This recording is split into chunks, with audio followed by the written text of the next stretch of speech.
Você sabe por que que o sexo é um assunto proibido no meio evangélico? Por causa de uma coisinha chamada hipocrisia. Exatamente. Eles não falam do assunto, mas praticam. Ou uma boa parte deles. E eu falo praticar no sentido mais deliberado da palavra. Vem com o Tio Fera que nós vamos analisar o tema. Antes de mais nada, vem aqui embaixo, se inscreve no canal, curte, comenta, compartilha. Ajuda o canal do Tio Fera a crescer.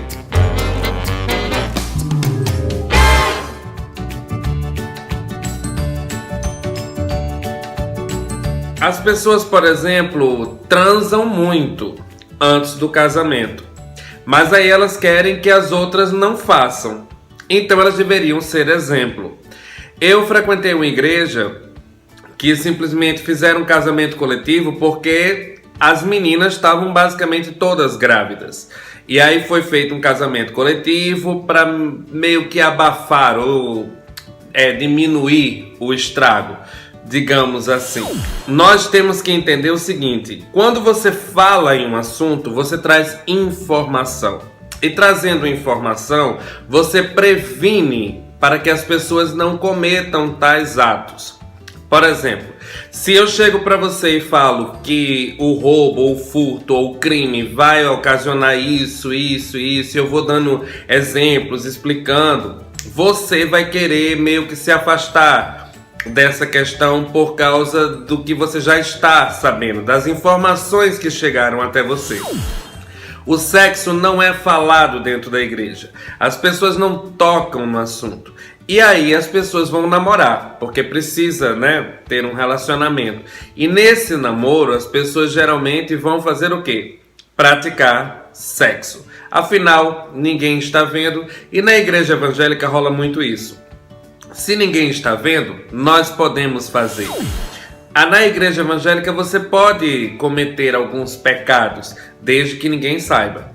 Essas pessoas são mais valorizadas. Elas, por exemplo, não saem dos cargos da igreja, elas continuam nos seus ministérios, elas continuam atuando.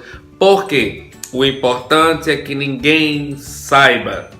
A partir do momento que as pessoas sabem dos teus pecados ou das tuas coisas, aí sim dá problema. Você não pode mais participar de certas coisas na igreja, porque a igreja evangélica vive de aparência. É por isso. Eu também já vi casos de namoros que você olha assim e faz, nossa, namoros que eu falo assim, pessoas que são de religiões diferentes, a menina é evangélica, o rapaz é de outra religião, e aí eles estão juntos. É o que a Bíblia chama de jugo desigual. O que é isso, o jugo desigual? O jugo desigual é quando você tem uma pessoa de outra religião, de outra fé. Qual é o problema disso? Vai dar choque, né? Você imagina uma pessoa que é evangélica namorando com um cara do candomblé, entendeu? Ou uma menina que é católica namorando com um cara budista. Os católicos e os budistas até que não dá muito choque, porque o catolicismo ele é mais aberto para essas questões. Mas aí você imagina, são culturas diferentes, são religiões diferentes, cada uma tem as suas regras, então vai dar choque. O ideal seria as pessoas se relacionarem basicamente da mesma religião, para haver uma melhor compreensão de um de outro, para se adaptarem melhor, digamos assim. Espero que eu tenha sido bem claro nessa questão. E aí o que rola é justamente isso. Os evangélicos, para eles, na Bíblia, fala que só pode fazer sexo após o casamento. Mas aí tem outras religiões que tanto faz. Você pode fazer sexo antes do casamento. E aí o que acontece? Uma pessoa evangélica que só pode fazer sexo após o casamento tem um relacionamento com uma pessoa de outra religião que, tá liberado o sexo. Isso vai dar certo? Não. Um dos dois vai ter que ceder. Ou o evangélico vai fazer sexo antes do casamento, ou o outro vai ter que esperar após o casamento para fazer. Isso é uma questão de cultura, de regras de cada religião. E aí você deve dizer, mas isso é errado, eu acho certo fazer sexo antes do casamento. Mas o que eu tô falando é a questão da cultura. Por exemplo, os muçulmanos, né, as mulheres, elas usam a burca, elas tapam tudo, só aparecem os olhos. E para elas aquilo é normal, faz parte da cultura, faz parte da religião delas. Para nós, aquilo é um absurdo. As mulheres aqui se recusariam a usar aquela vestimenta. Por quê? Porque é outra cultura. Porém, nós temos que respeitar também que eles têm as regras e as culturas deles. O que eu quero, na verdade, é que as pessoas falem do assunto. Falem sobre sexo. Que seja algo que seja natural no meio cristão. E que as pessoas debatam do assunto, falem, ensinem, para que as pessoas possam fazer de uma forma consciente. Até porque a minha preocupação não é se você vai praticar sexo ou você não vai praticar sexo. A minha preocupação são com as doenças sexualmente transmissíveis. Porque não é só o fato de uma menina engravidar. Mas se o sexo não é falado, não é debatido, ele vira um tabu e as pessoas ficam com medo até de tocar no assunto, o que é que vai acontecer?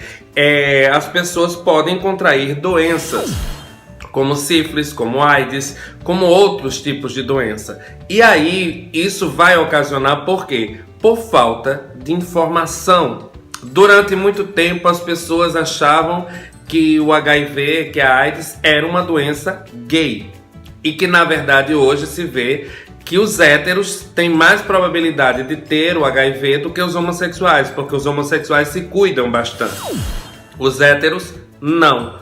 E aí o que acontece é que transmite essas doenças. O meu intuito é que isso seja abordado, falado dentro das igrejas. Mas, por exemplo, se eu faço um vídeo falando sobre só o tema lá, sexo, pronto. Já é a Terceira Guerra Mundial, já é chamado a atenção porque não pode, porque é um assunto proibido. E isso as pessoas vão acabar morrendo por causa disso. Porque uma doença dessa, sexualmente transmissível, ela mata.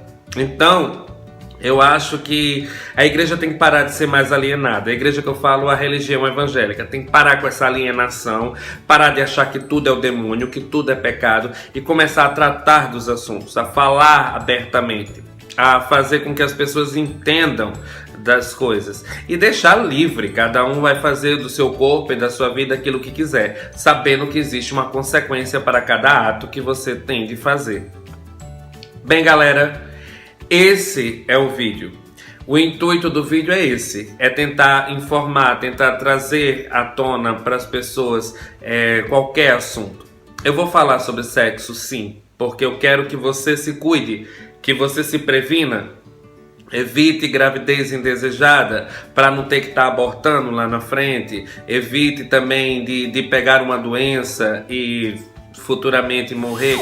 Bem, galera, esse é o vídeo. Espero ter podido ajudar. Vou entrar em mais detalhes mais para frente. Vou entrar sempre nesses assuntos. Espero que vocês tenham gostado. Beijo do Tio Fera. Fui.